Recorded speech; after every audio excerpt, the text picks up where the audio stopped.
Thank you very much. So I've been waiting for this meeting for 20 years, actually. And it's not that everything's 100% understood or known, but I think we've made a lot of strides. Wish it was done a long time ago. Today we're delighted to be joined by America's top medical and public health professionals as we announce historic steps to confront the crisis of autism. Horrible, horrible crisis. I want to thank the man who brought this issue to the forefront of American politics along with me. And we actually met in my office, is it like 20 years ago, Bobby? It's probably 20 years ago in New York. I was a developer, as you probably heard, and I always had very strong feelings about autism and how it happened and where it came from. And he and I don't know, the word got out, and I wouldn't say that people were very understanding of where we were, but it's turning out that we understood a lot more than a lot of people who studied it, we think. And I say we think because I don't think they were really letting the public know what they knew. Thanks as well to the director of the National Institute of Health, Dr. Jay Bhattacharya, FDA Commissioner Dr. Marty McCary. These are great people. Administrator of the Centers for Medicine and Medicaid Services, Dr. Mehmet Oz, and Acting Assistant Secretary of HHS, Dr. Dorothy Fink. So thank you all. Thank you, Dorothy, very much. The meteoric rise in autism is among the most alarming public health developments in history. There's never been anything like this. Just a few decades ago, 1 in 10,000 children had autism. So that's not a long time. And I've always heard, you know, they say a few, but I think it's a lot less time than that. It used to be 1 in 20,000, then 1 in 10,000. And I would say that's probably 18 years ago. And now it's 1 in 31, but in some areas it's much worse than that, if you can believe it, 1 in 31. And I gave numbers yesterday. For boys, it's 1 in 12. I was told that's in California where they have for some reason, a more severe problem. But whether it's 1 in 12 or 1 in 31, can you imagine? That's down from 1 in 20,000, then 1 in 10,000. And now we're at the level of 1 in 12 in some cases for boys. 1 in 31 overall. So since 2000, autism rates have surged by much more than 400%. Instead of attacking those who ask questions, everyone should be grateful for those who are trying to get the answers to this complex situation. And the first day all of these great doctors behind me were there, I told them this is what we have to find out. Because when you go from 20,000 to 10,000, and then you go to 12, you know there's something artificial.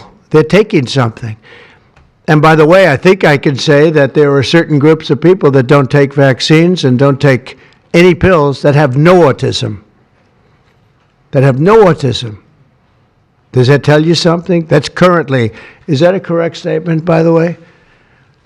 There are some studies that suggest that, yeah, with the Amish, for example. The Amish, yeah, virtually. I heard none. See, Bobby wants to be very careful with what he says, and he should, but I'm not so careful with what I say. But you have certain groups. The Amish, as an example, they have essentially no autism. First, effective immediately, the FDA will be notifying physicians that the use of let's see how we say that. Acetaminophen. Acetaminophen. Is that okay? Yes. Which is basically commonly known as Tylenol during pregnancy, can be associated with a very increased risk of autism. So taking Tylenol is not good. All right, I'll say it. It's not good. For this reason, they are strongly recommending that women limit Tylenol use during pregnancy unless medically necessary. That's, for instance, in cases of extremely high fever, that you feel you can't tough it out, you can't do it. I guess there's that. It's a small number of cases, I think. But if you can't tough it out, if you can't do it, that's what you're going to have to do. You'll take a Tylenol, but it'll be very sparingly. It can be something that's very dangerous to the woman's health. In other words, a fever that's very, very dangerous, and ideally a doctor's decision, because I think you shouldn't take it. And you shouldn't take it during the entire pregnancy. They may tell you that toward the end of the pregnancy, you shouldn't take it during the entire. And you shouldn't give the child the Tylenol every time he's born and he goes and has a shot. You shouldn't give a Tylenol to that child. All pregnant women should talk to their doctors for more information about limiting the use of this medication while pregnant. So ideally, you don't take it at all, but if you can't tough it out, or if there's a problem, you're going to end up doing it. The other thing that I can tell you that I'll say that they will maybe say at a little bit later date, but I think when you go for the shot, you do it over a 5-time period. Take it over 5 times or 4 times, but you take it in smaller doses and you spread it out over a period of years. And they pump so much stuff into those beautiful little babies. It's a disgrace. I don't see it. I think it's very bad. They're pumping, it looks like they're pumping into a horse.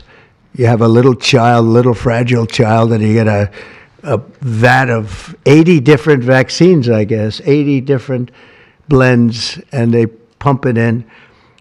So ideally, a woman won't take Tylenol. And on the vaccines, it would be good, instead of one visit where they pump the baby, load it up with stuff, you'll do it over a period of 4 times or 5 times. I've been so into this issue for so many years just because I couldn't understand how a thing like this could happen. And it's artificially induced. It's not like something that, when you go from all of those, healthy babies to a point where I don't even know structurally if a country can afford it, and that's the least of the problems. To have families destroyed over this is just so terrible. I also, and we've already done this, we want no mercury in the vaccine. We want no aluminum in the vaccine. The MMR, I think, should be taken separately. This is based on what I feel, the mumps, measles, and all the 3 should be taken separately. And it seems to be that when you mix them, there could be a problem. So there's no downside in taking them separately. In fact, they think it's better, so let it be separate. The chicken pox is already separate, because when that got mixed in, I guess they made it 4 for a while, it really was bad. So they make chicken pox. Individually, they're okay. When you mix them, something maybe happens. So there's no downside in doing it. It's not like, if you do it, bad things. No, it's only good side. And it may not have that much of an impact, but it may have a big impact. So let those be taken separately. And then hepatitis B is sexually transmitted. There's no reason to give a baby that's almost just born hepatitis B. So I would say wait till the baby is 12 years old and formed and take hepatitis B. And I think if you do those things, it's going to be a whole different, it's going to be a revolution in a positive sense in the country. The FDA will be updating the label of an existing drug to reflect potential benefits in reducing some autism symptoms. This gives hope to the many parents with autistic children that it may be possible to improve their lives. That's one of the things that I'm very, very happy about. This was mostly going to be on how not to have the child affected, but we've learned some pretty good things about certain elements of genius that can be given to a baby, and the baby can get better. And in some cases, maybe substantially better. Not going to be easy, but be a lot easier if it didn't happen in the first place, as these great parents fully understand, right? They fully understand. I feel so terribly for. I have so many friends with autistic children. It's a tough situation. Finally, to help reach the ultimate goal of ending the autism fever, the NIH will be announcing 13 major grant awards from the Autism Data Science Initiatives. And to be honest with you, to me, that's the least important. It's not even a money thing at this point. There's so much money, but they have to do, and they have to move quickly. When the alternative is that nothing bad can happen, let's do it now. I was just saying to Bobby and the group, let's do it now. Nothing bad can happen. It can only good happen. But with Tylenol, don't take it. Don't take it. And if you can't live, if your fever is so bad, you have to take one because there's no alternative to that. Sadly, first question, what can you take instead? It's actually, there's not an alternative to that. And as you know, other of the medicines are absolutely proven bad. I mean, they've been proven bad with the aspirins and the Advils and others, right? And they've been proven bad. So I'd like to ask Bobby to get up to the podium and say a few words, and then Dr. Bhattacharya and Dr. McCary, Dr. Oz, Dr. Fink, followed by two incredible mothers that have experienced firsthand what this country is going through, what parts of the world are going through. And I will say there are parts of the world that don't take Tylenol. I mean, there's a rumor, and I don't know if it's so or not, that Cuba, they don't have Tylenol because they don't have the money for Tylenol, and they have virtually no autism, okay? Tell me about that one. And there are other parts of the world where they don't have Tylenol, where they don't have autism. That tells you a lot. And I want to say it right now. And you know, the way I look at it, don't take it. Don't take it. There's no downside in not taking it. So I'd like to ask Bobby to come up and say a few words. I hope I didn't ruin his day, but that's the way I feel. I've been very strong on the subject for a long time. You know, life is common sense, too. And there's a lot of common sense in this, and I wish things like this were brought up, and this group has worked so hard on it, but I'd like to be a little bit more, a little speedier in the process of a recommendation, because there's no harm in going quicker. There's absolutely no harm. At worst, there's no harm. Thank you very much. Bobby, please. Thank you, Mr. President. To meet the President's challenge, I ordered HHS to launch an unprecedented all-agency effort to identify all causes of autism, including toxic and pharmaceutical exposures. At President Trump's urging, NIH, FDA, CDC, and CMS are turning over every stone to identify the etiology of the autism epidemic and how patients and parents can prevent and reverse this alarming trend. We have broken down the traditional silos that have long separated these agencies, and we have fast-tracked research and guidance. Historically, NIH has focused almost solely on politically safe and entirely fruitless research about the genetic drivers of autism. And that would be like studying the genetic drivers of lung cancer without looking at cigarettes. And that's what NIH has been doing for 20 years. As a result, we don't have an answer to this critical question, despite the cataclysmic impact of the epidemic on our nation's children. We are now replacing the institutional culture of politicized science and corruption with evidence-based medicine. NIH research teams are currently testing multiple hypotheses with no area off limits. We promise transparency as we uncover the potential causes and treatments, and we will notify the public regularly of our progress. Today, we are announcing two important findings from our autism work that are vital for parents to know as they make these decisions. First, HHS will act on acetaminophen. The FDA is responding to clinical and laboratory studies that suggest a potential association between acetaminophen use during pregnancy and adverse neurodevelopmental outcomes, including later diagnosis for ADHD and autism. Scientists have proposed biological mechanisms linking prenatal acetaminophen exposure to altered brain development. We have also evaluated the contrary studies that show no association. Today, the FDA will issue a physician's notice about the risk of acetaminophen during pregnancy and begin the process to initiate a safety label change. HHS will launch a nationwide public service campaign to inform families and protect public health. FDA also recognized that acetaminophen is often the only tool for fevers and pain in pregnancy, as other alternatives have well-documented adverse effects. HHS wants, therefore, to encourage clinicians to exercise their best judgment in the use of acetaminophen for fevers and pain in pregnancy by prescribing the lowest effective dose for the shortest necessary duration and only when treatment is required. Furthermore, thanks also to the politicization of science, the safety of acetaminophen against the risk of neurodevelopmental disorders in young children has never been validated.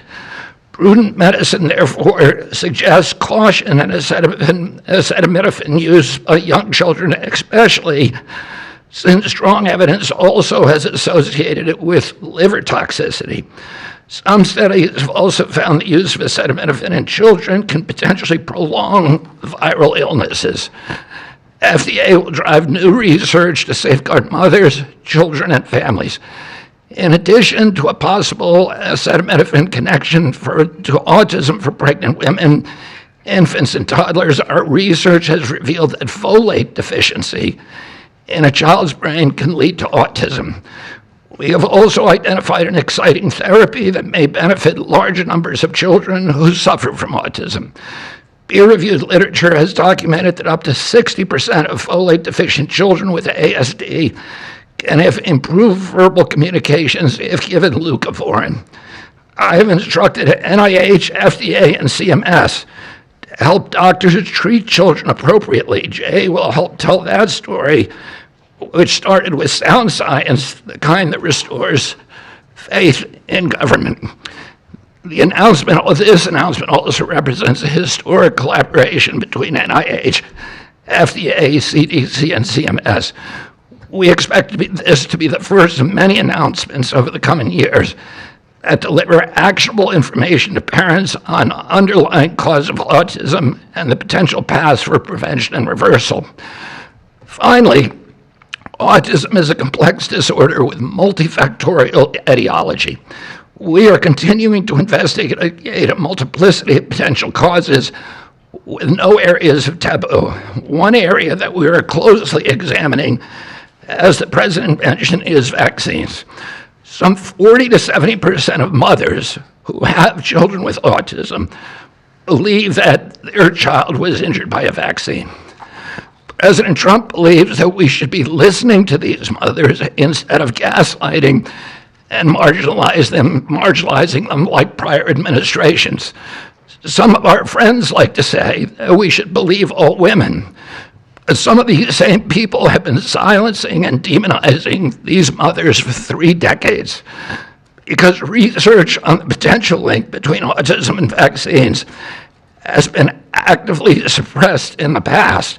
It will take time for an honest look at this topic by scientists.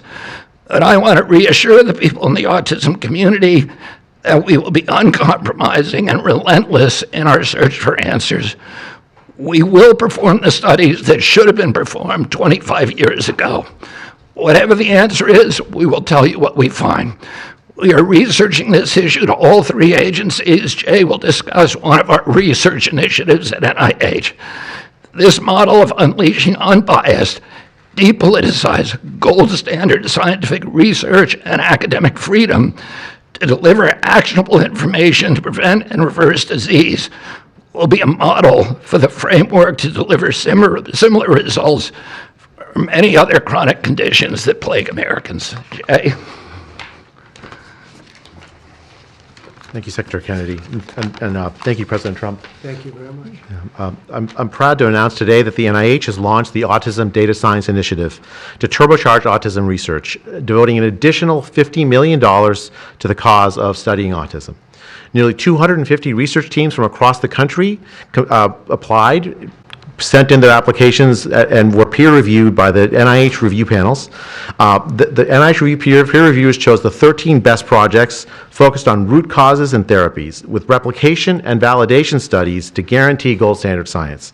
The studies feature a new kind of science called exposomics, where scientists consider environmental and medical factors, nutrition, events during pregnancy, in combination with biology and genetics to answer vital questions about autism. Science like this, conducted in partnership with families and physicians, is the best way to arrest and reverse the autism epidemic.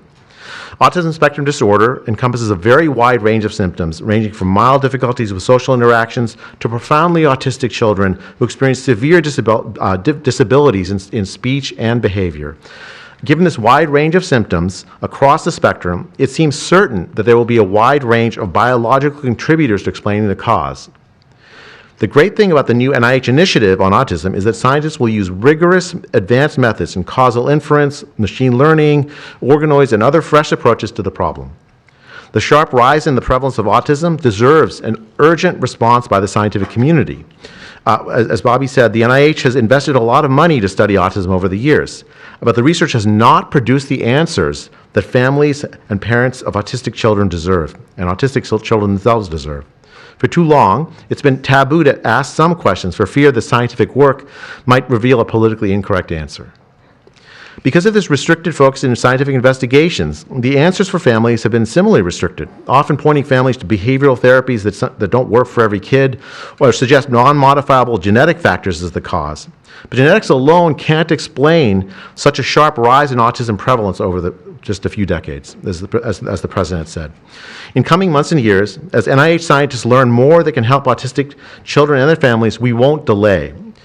Like scientists often like to do, I can say as a scientist myself, it's really tempting to delay, but but in face of a problem like this, you have to move fast. But we will not delay before telling American people about what we find, and we will win the public trust with transparency and rigor.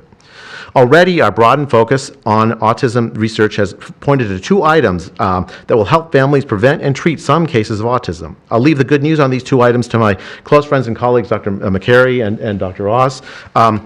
We've been working together closely on this problem for the past 6 months, and our cooperation represents an unprecedented collaboration with Secretary Kennedy's Department of Health and Human Services and with President Trump. I'm delighted to introduce Dr. Marty McCary, Commissioner of the Food and Drug Administration, who will tell you about these announcements of practical help for families with autism. Great, thank you, Dr. Bhattacharya. Mr. President, this is the start of a historic shift in medical culture. This administration is working together to ask big questions about why our nation's children are getting sick so fast. Too often, medicine is doing small little studies, giving us answers we already knew.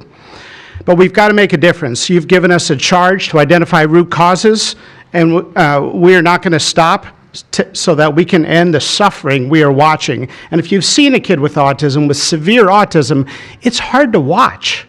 Kids get frustrated, they get angry, they can be crying because they want to speak and they can't speak. It's hard to watch, and it may be entirely preventable. For an epidemiologist, that child is an expanding statistic. But for a child, it can be brutal to have autism. Today, the FDA is taking action to update the label on acetaminophen and sending a letter to all U.S. doctors letting them know about the risks in pregnancy. We now have data we cannot ignore. There's a very large study, the Boston Birth Cohort, with researchers that have, from Johns Hopkins, my former institution, and Boston University, found quote-unquote consistent associations between acetaminophen in pregnancy and autism. And the Nurses' Health Study with researchers from Yale, Columbia, and Harvard looking at 9,000 kids found that acetaminophen use in pregnancy was associated with neurodevelopmental disorders. And 4 weeks ago, a Mount Sinai Harvard study reviewed all the existing literature and found the overwhelming body of evidence points to an association. Sure, you'll be able to find a study to the contrary. That's how science works. But to quote the dean of the Harvard School of Public Health, there is a causal relationship between prenatal acetaminophen use and neurodevelopmental disorders of ADHD and autism spectrum disorder. We cannot wait any longer. And honestly, there's been this perfunctory, reactionary, mindless practice in medicine. I learned it in medical school and residency. Just treat all fevers, low-grade fevers, treat them with acetaminophen. Why? What are we doing? A study out of Hopkins actually showed that treating a fever can prolong the duration of illness in a young kid. Maybe that's because a fever is a body's natural way of ridding an infection. When my wife was pregnant and delivered our son a few months ago, they pushed her to take acetaminophen for a low-grade fever. She said no, and then they looked to me and I said, absolutely no. I'm also here to announce good news. Today, the FDA is filing a Federal Register notice to change the label on an exciting treatment called prescription leucovorin so that it can be available to children with autism. You know, autism may also be due to an autoimmune reaction to a folate receptor on the brain, not allowing that important vitamin to get into the brain cells. It's a fairly established, mature pathway. Again, we have a duty to let doctors and the public know we are going to change the label to make it available. Hundreds of thousands of kids, in my opinion, will benefit. One study found that with kids with autism and chronic folate deficiency, 2/3 of kids with autism symptoms had improvement, and some marked improvement. Mr. President, you told us to do what's medically right, to go bold, and not worry about the corporations and the lobbyists, so that's what we're here doing today. Thank you, Mr. President. Good, thank you. Thanks, Marty. I think you all appreciate the passion in the President's voice. We've been hearing that since the inauguration. In fact, even before the inauguration, the President was upset about what he spoke to today. And so together with Secretary Kennedy, who's made it his life's work to address some of these challenges with autism, they challenged us. In fact, they were harsher than that. They wanted no silos to break down what the NIH would do, what the FDA would do, what CMS would do. They insisted that the physician leaders bust through the clutter because their agencies had the power if we didn't do what every other prior administration had done, which is to let people function within their siloed environments. Because of that, in historic fashion and a very accelerated manner, we have a response today to the autism crisis. It is the first of several chapters, but this is breaking news. You've heard some of it. The response to the autism crisis is going to continue to come to you under Secretary Kennedy's leadership, and the President wouldn't have it any other way, as you've heard. The FDA, based on NIH research, is approving prescription leucovorin for treatment of autistic children. Now, if you're following the script, there should be two questions that you have, two questions that should come to your mind. The first is, how will patients and parents get access to the treatment? I'll tell you how. Over half of American children are covered by Medicaid and CHIP, government health insurance, over half. And therefore, because they're covered in Medicaid and CHIP, upon this label change by Marty, state Medicaid programs in partnership with CMS will cover prescription leucovorin around the country. It's yours, but you have to go to a doctor to get a prescription because they know your child, they know you, and they know the medication. States will also have tools to monitor its use and ensure appropriate utilization. That's important for a bunch of reasons, because we want the right kids getting the right prescription medications. We believe private insurance companies will rapidly follow our lead if they have not already done so. And again, to make sure that this is safe and effective treatment, you need a physician to prescribe the medication because it's on prescription. Second big question. How are we going to collect clinical data to answer the big questions that the President's asking and the Secretary insists that we offer? CMS is also issuing guidance to convene states and existing research networks to support NIH and FDA in their research efforts of prescription leucovorin, while also maintaining the privacy of all patients, all health information of our beneficiaries. Collecting real-world data, which is what many of you have been asking us to do in the community, is fast. It is life-saving, and we'll get answers based on what happens over the next few months with this approach. The aggressive approach, and it is aggressive, demanded by the President and by the Secretary, have already identified risk factors and opened the door for the first FDA-recognized treatment pathway for autism. It is the first of its kind, and it wouldn't have happened without the leadership of the President and the Secretary. The five-fold increased prevalence of autism over the past 25 years demands a rapid response. The average clinician, researcher, we spoke to many, thought it would take 5 years to get this data. Parents are unwilling to wait 5 years. The President is unwilling to wait 5 years for these results. So the President and the Secretary are acting today with this tri-agency move. The administration's bold actions investing in groundbreaking research follow the science. They restore trust, which has been lacking, and they will change the trajectory for millions of American families. Mr. President, God bless you for being brave. Thank you very much.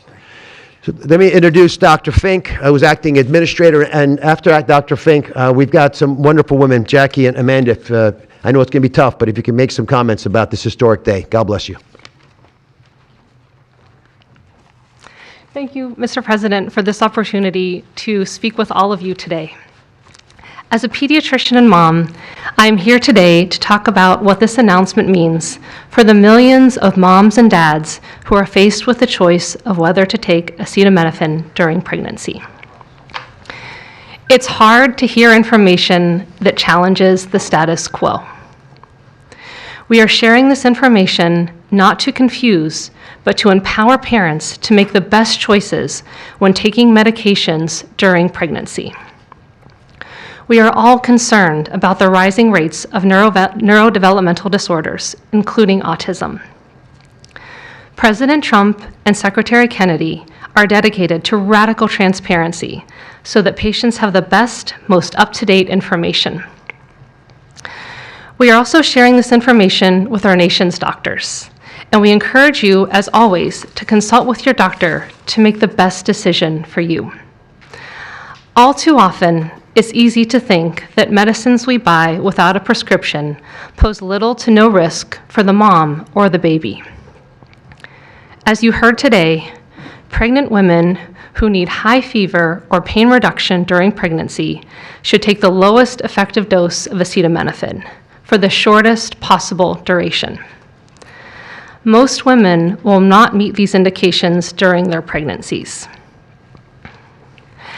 I am encouraged by these developments today because it is another example of our commitment to the American people to leave no stone unturned in improving the health of our nation's children. Next, I'm going to turn it over to some incredible mothers who are going to share more about their stories, and we're so grateful to have you here today.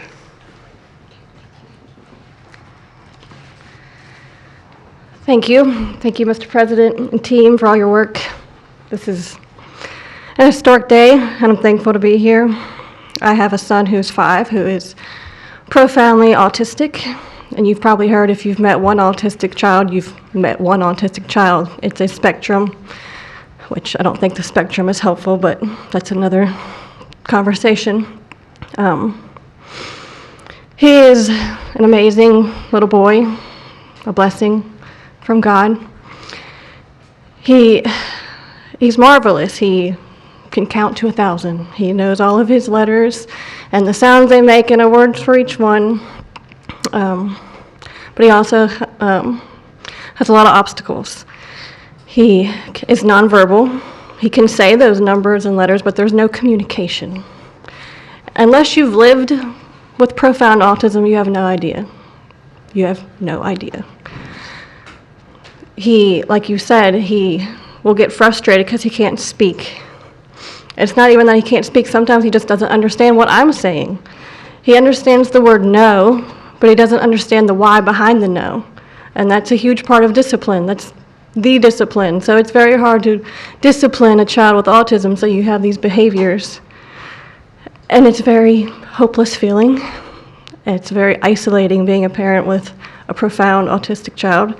Even just taking them over to your friend's house is something we just don't do because, again, they're going to be met with no, no, no, and no understanding of why. And then there's a meltdown. And then you're in a situation where you're just helpless and you're just trying to protect your kid. So it's just better not to do it. You learn your limits, and it's been really hard. This is amazing that we're here today. And no one has been able to point to anything to say this is what caused it, and you can't point to that and say it didn't cause it. I have no idea. I am completely open. I'm not blaming anything, but I'm open to the discussion and the fact that there's work being done to find answers. I'm very grateful.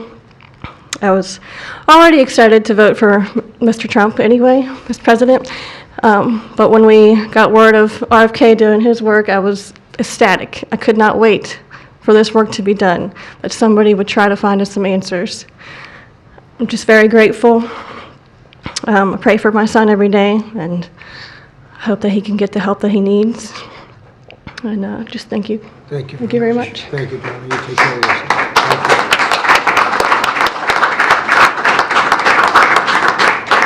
Hi, my name's Jackie. I'm also extremely grateful for the opportunity to be here and share my son's story. My son is Eddie. He's 11. He's on the opposite end of the spectrum from what Amanda just explained. He's considered high functioning. He was not always high functioning. He was nonverbal till the age 4. We've had quite a hard time to get to the place where we are today. I am just so grateful to President Trump and the entire administration for finally listening to moms who have been crying out for help, for answers for years. I've met so many other moms with children on the spectrum in the 9 years since my son's diagnosis, and they all have very similar stories, and they've all just wanted somebody to listen, to not ridicule them or look at them like they were the crazy people. It's hard when you don't have doctors that take the time to really listen and find out when the change happened and what change happened. And it's just, I've been praying for this day for 9 years, and I'm so thankful to God for bringing the administration into our lives. And I'm speechless. This day is a day I never thought would happen. I thought that we would never have an administration that was courageous enough to look into things that no prior administration had. So I'm just here to express my gratitude, and I am looking forward to what comes from this, and hopefully we just get more answers. So thank you. Thank you very much. So I just want to say acetaminophen is basically Tylenol, essentially, because I noticed that term is used throughout this conference. So it's essentially Tylenol. And I just recommend strongly that you don't use Tylenol unless it's absolutely necessary. I understand it's maybe 10% of the women that are pregnant are, would perhaps be forced to use it. And that would mean you just can't tough it out. No matter what you do, you can't tough it out. So that's up to you and your doctor. But there's a very strong recommendation, maybe stronger from me than from the group, because they're waiting for certain studies. I just want to say, I want to say it like it is. Don't take Tylenol. Don't take it. If you just can't, it's just fight like hell not to take it. There may be a point where you have to, and that you have to work out with yourself. So don't take Tylenol. Other things that we recommend, or certainly I do anyway, is, and it's so important to me to see the doctor 4 times or 5 times for a vaccine.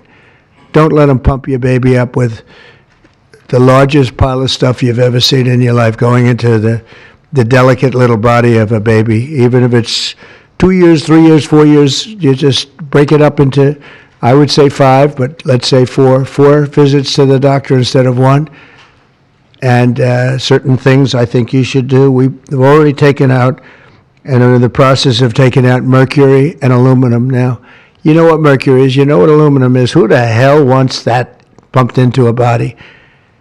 And there were rumors about both of them for a long time, but we're having them taken out. We're having them taken out of the vaccines.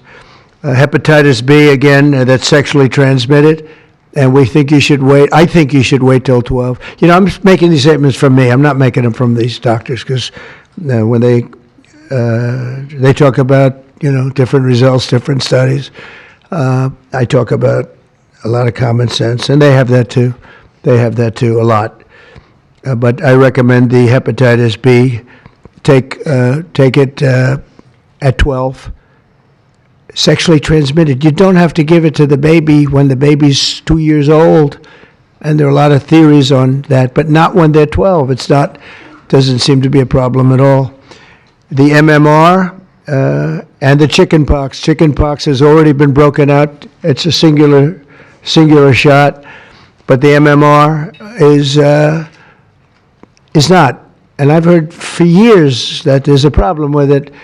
But they say that there's no problem if you do each shot separately, not put together. So an MMR, go out and do it separately.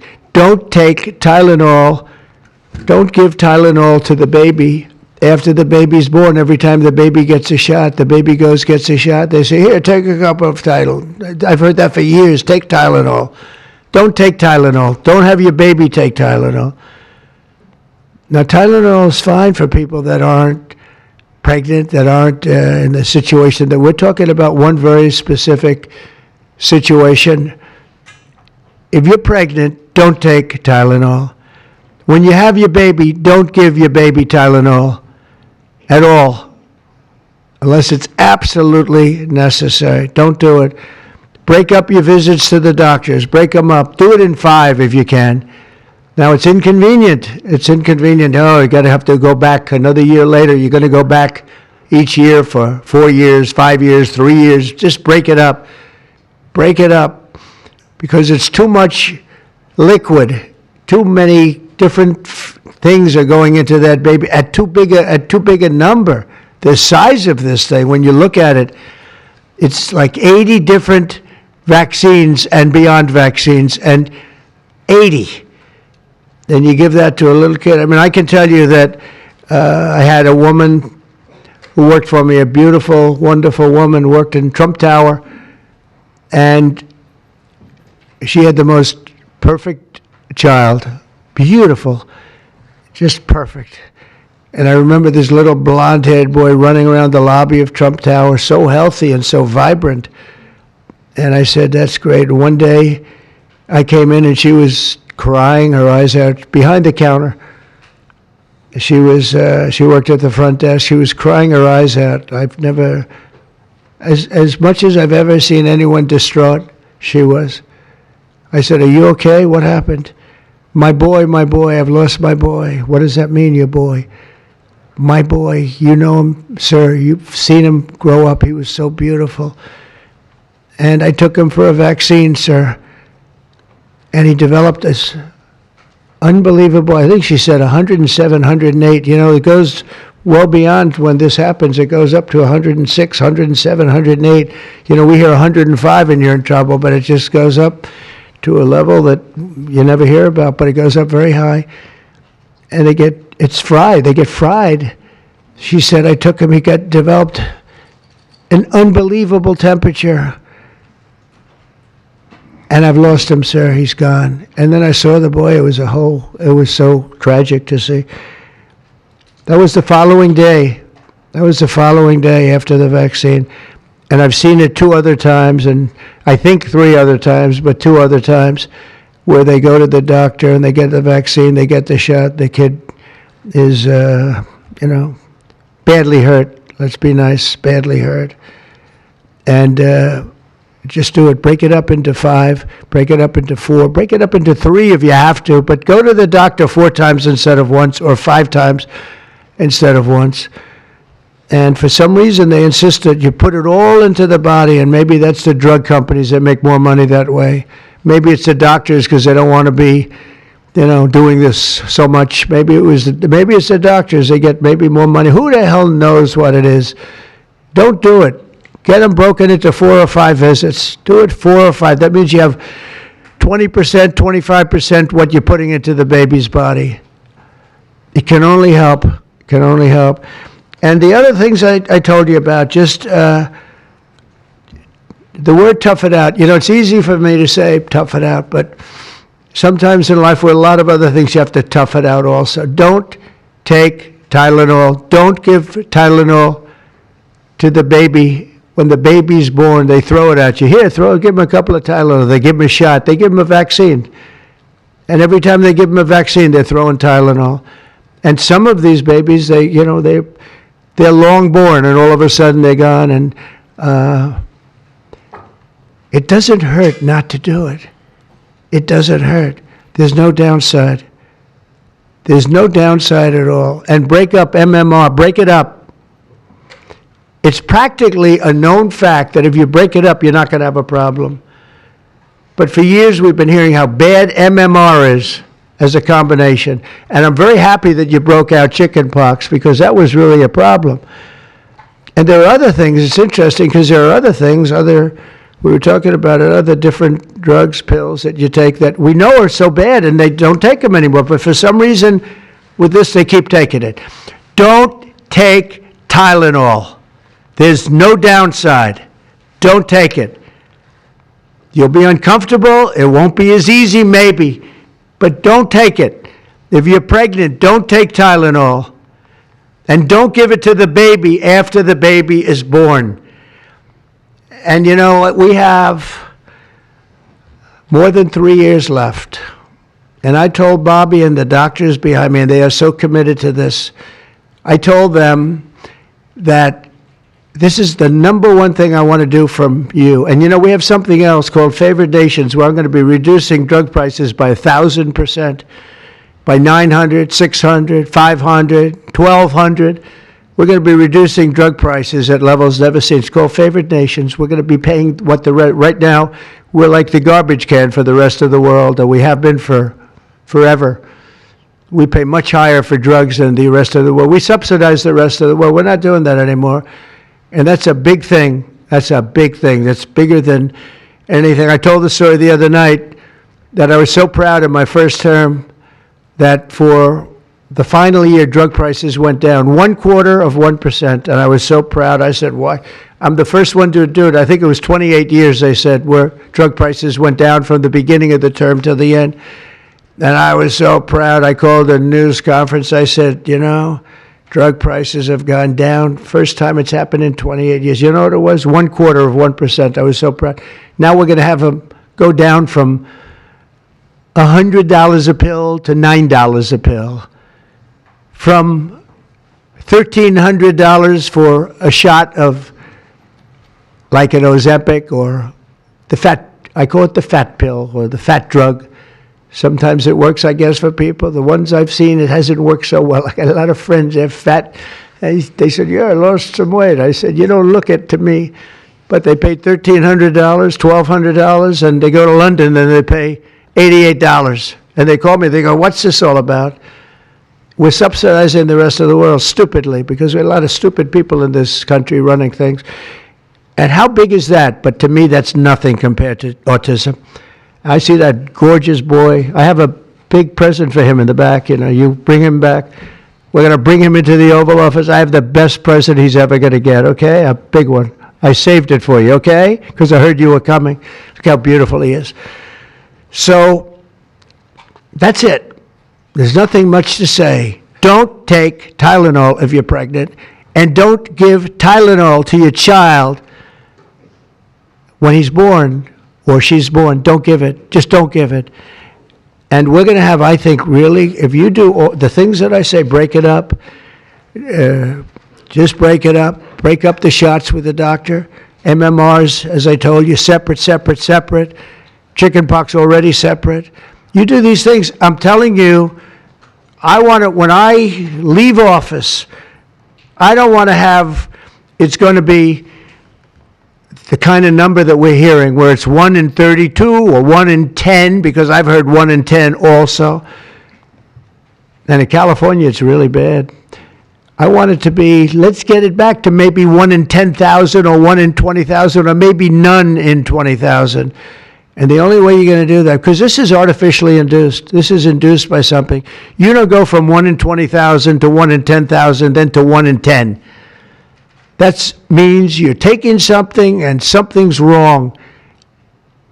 And I feel very certain, and I know I'll be criticized. Someday they'll look back and they'll say, well, it wasn't, but I think it will. I think we're going to have a tremendous, this is the most important. There's nothing more important than me.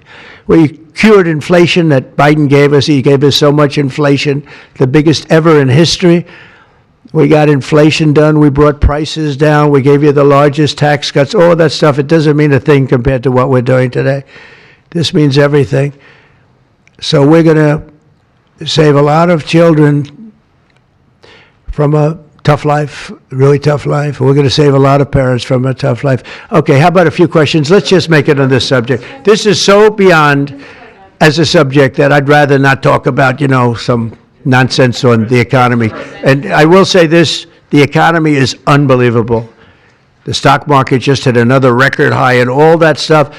This means more to me. Yeah, please. Mr. President, I have one on your announcement, one on vaccines that's also related. Yes. Why do you think we haven't heard more previously about the tie to autism and acetaminophen? Nobody knows. I don't know. Not only that, when you say it, you get attacked. I was saying something similar, not as strongly, because now facts are on our side. But I was saying it with Bobby 20 years ago, and I was attacked. I said, whoa, what was that all about? I had no idea. You get attacked. I don't know. The medical community, the drug companies, doctors, I don't know what it is. All I want to do, I don't care about being attacked. It doesn't matter to me. I believe that the numbers at the end of our term or shortly thereafter could be really phenomenal. I want it to go up just like it came down to this horrible level. 1 in 10, 1 in 12. I was told 1 in 10. I was told 1 in 12. Today I heard 1 in 31 if you add the girls and the boys together. It's crazy. And it was 1 in 10,000 and 1 in 20,000. It's not even sustainable for a country, you want to know the truth. And there are other places that don't have it. And they have things in common. And that's called medical research. Yeah, please. Mr. President, I'm curious as you look at the trend lines, Yeah. how much of this is the causation of acetaminophen and how much is sort of better diagnosis, doctors, researchers having a better understanding of what is on the autism spectrum? Do you want to do that? Sure, go ahead. That's one of the canards that has been promoted by the industry for many years, that it's changed diagnostic criteria, better recognition. But there's been study after study done of that completely debunks that. One of them by the Mind Institute at UC Davis, University of California. But also it's just common sense, because you're only seeing this in people who are under 50 years of age.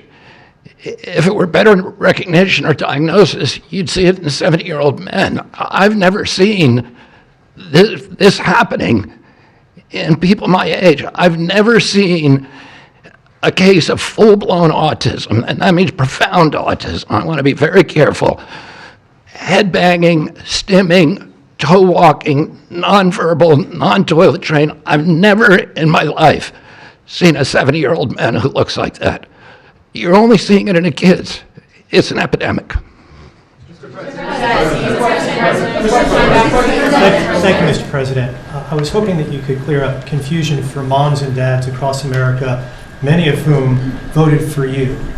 There's a statement that was put out by the American College of Obstetricians and Gynecologists, and in their statement, they write, acetaminophen remains a safe, trusted option for pain relief during pregnancy, and that's at odds with what you said and with what many of the experts say. How do you clear up this confusion? That's the establishment. They're funded by lots of different groups. And you know what? Maybe they're right. I don't think they are, because I don't think the facts bear it out at all. They're fighting for something that, in my opinion, they shouldn't be fighting for. But here's the thing. There's no downside to doing, other than a mother will have to, as I say, tough it out a little bit. There's no downside to doing this. It's not like, oh, if you do this, you're going to die. There's no downside. There's no downside to going over a 4-year or a 5-year period or a 3-year period, or even if you space them out for 6 months, you space it out. There's no downside. And that's why I will say the gentlemen behind me, they have very strong views, and they feel that we're right, but they'll have more research done over the next 2 months. I said, well, 2 months is a long time. A lot of people could be saved, and there's no downside to doing it. Everything I said, there's no downside to doing it. It can only be good. And I think you're going to see very good results. That's establishment stuff, and we've been reading that about a lot of things for years. And you know what's happened? We've gone from 1 in 20,000 to 1 in 10,000 to 1 in 32 to 1 in 10. Think of it. 1 in 10 or 12 or 1 in 31. Think of it. 1 in 31 people, young kids get autism? What is it, Jeff? My question is about leucovorin. You mentioned that as part of your plan. That is also a chemotherapy treatment. Have you been in touch with the drug companies to Why don't increase I have the production doctor about answer that? that? And just, I'm going to throw in my follow-up at the same time. Dr. Oz mentioned that this will be available with CHIP, children who are on CHIP. But the big beautiful bill reduced funding for CHIP and Medicaid by $1 trillion over the next 10 years. Are you concerned that that will impact your ability to get this drug I'll out? explain it to you in a second, but please go ahead. Thank you. Thank you. Leucovorin is not a chemotherapy, but it is a vitamin given with chemotherapy sometimes. And the idea here is that the folic acid receptor in the brain is blocked by some antibody response. It might be 20, 40, 50% of kids with autism. And leucovorin will bypass that blocked receptor. And that's why so many doctors are probably seeing so much clinical improvement on kids with leucovorin. So are you going to increase production? Yeah, we've been in touch with the companies, and they are prepared to ramp up production, and we actually talked to them about a month ago. And on your second part of your nasty question, the number is that the great big beautiful bill, which is the greatest, I think one of the best things ever passed in the history, with the tax cuts and regulation cuts and all of the things it does, no tax on tips, no tax on Social Security, no tax on overtime, all of it does. It also gives $200 million, as just explained by Dr. Oz, and I'd like you to explain that to exactly what you're saying.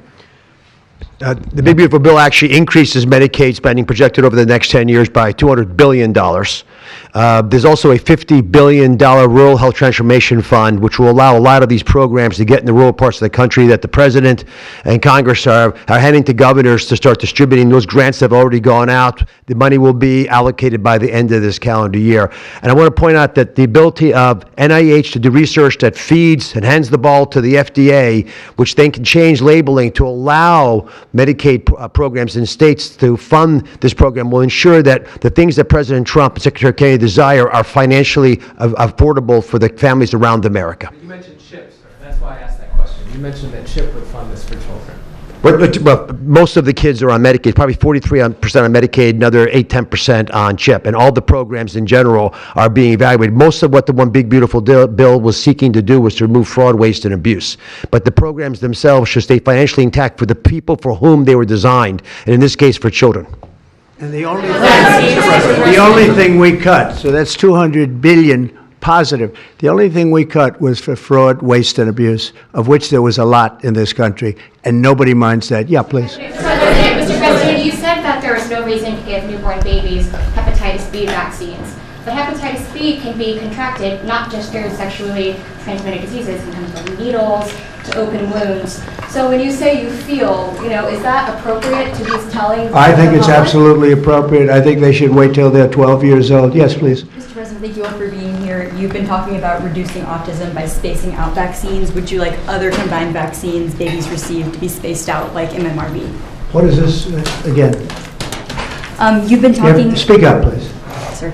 You've been talking about reducing autism by spacing out vaccines. Right, correct. Would you like the other combined vaccines babies receive to be spaced out, like MMRV? I would say yes, but that just is, for me, it's a lot of common sense involved in this. It's a process, but we're looking, but it should at least be given separately. Now, it's possible that you can reduce them and I'd give them in small doses, but it's possible maybe in that particular case, the MMR wouldn't work in small doses, but you can certainly give them as separate shots. It's been proven to be very safe when you give them in separate shots instead of mixing. So I don't think there's any reason to do that. Do you agree with it?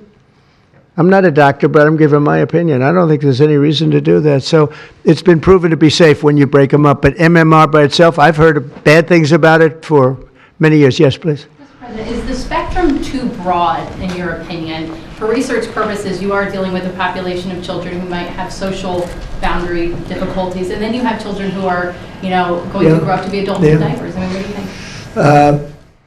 We don't know how broad the spectrum is. We don't know exactly where it starts and where it ends, but we do know what we're going through. We're going through some very serious trouble, and we know autism. I mean, it could be bigger, it could be small, a little bit smaller, but the number is unacceptable. And the number, the way it's come down, because the spectrums remain the same, the number, the way it's come down is just unacceptable, meaning come down to that level of 1 in 10, 1 in 12, 1 in 31. Mr. President, medical professionals. Go ahead in the back. President, this question is more directed towards Secretary Kennedy. It was talked about that we're just kind of finding out about the fact that babies are affected this way. Is there a concern that information is being suppressed right now within HHS, and could an investigation perhaps be launched, seeing any more Well, I think information has been really not given out very freely over the years, absolutely. And I think that's by drug companies and maybe doctors, but I certainly think that over the years. I think this is a different group. We have a lot of information. And that information, I mean, it's the information that we have that we're making these statements. And I'm making them out front, and I'm making them loud, and I'm making them strongly not to take Tylenol, not to take it. Just don't take it unless it's absolutely necessary, and there's not too many cases where that will be the case. And again, what's the worst? The worst is nothing can happen. It's very positive. That's a positive thing. But I don't believe I don't actually believe that's possible. I think the results are going to be amazing. I want to see amazing results by the time I leave this beautiful building. And I will consider this, I believe, with the wars, I've stopped 7 different wars. I've saved millions of lives. I've done a lot of things. This will be as important as any single thing I've done, because I know ladies, beautiful ladies just like this that are going through the same thing, and it's not easy, and I admire you for being able to do it. But I admire him too. I wish I had a face that looked like that. If I looked like him, I would have been president a long time ago. Is widely used in other countries too.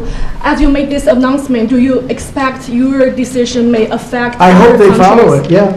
I hope they follow it. Yeah, other countries are, sell Tylenol. Some countries don't. I mean, I hear Cuba, now, again, you'll have to check this out, but I hear Cuba doesn't have it because it's very expensive, and they don't have the money to have it, or they don't want to spend the money to have it. They don't have Tylenol, and I hear they have essentially no autism, so you have to check it out. Yeah, right.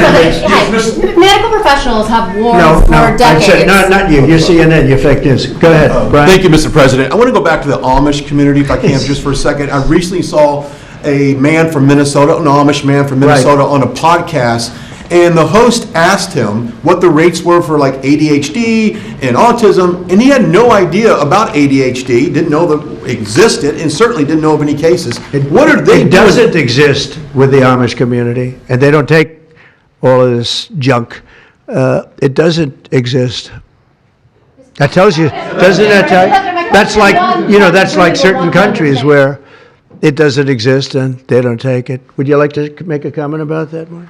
The Amish population, a very mixed group, so there's a subset that take vaccines, a subset that does not, and we know they have very low rates of chronic disease all across the board.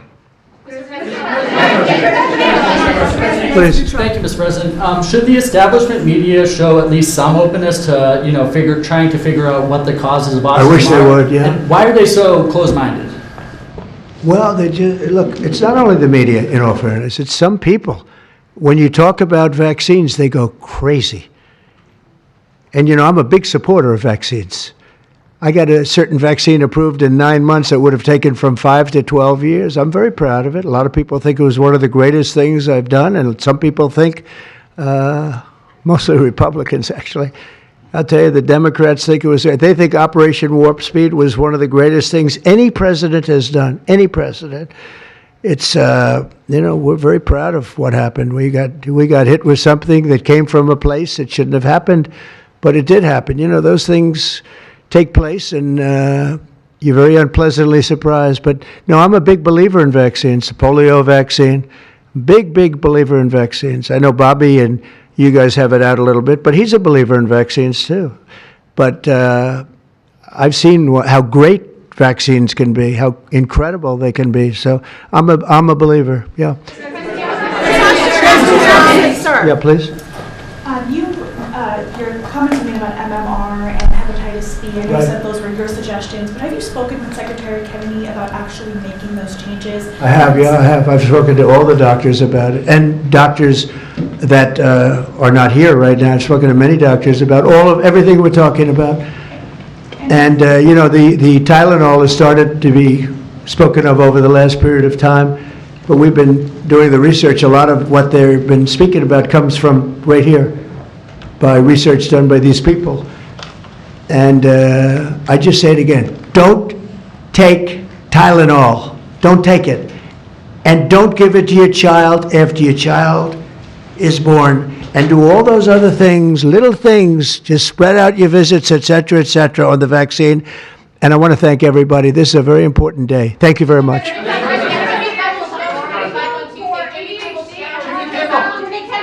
Will you meet with the Democratic leader, sir?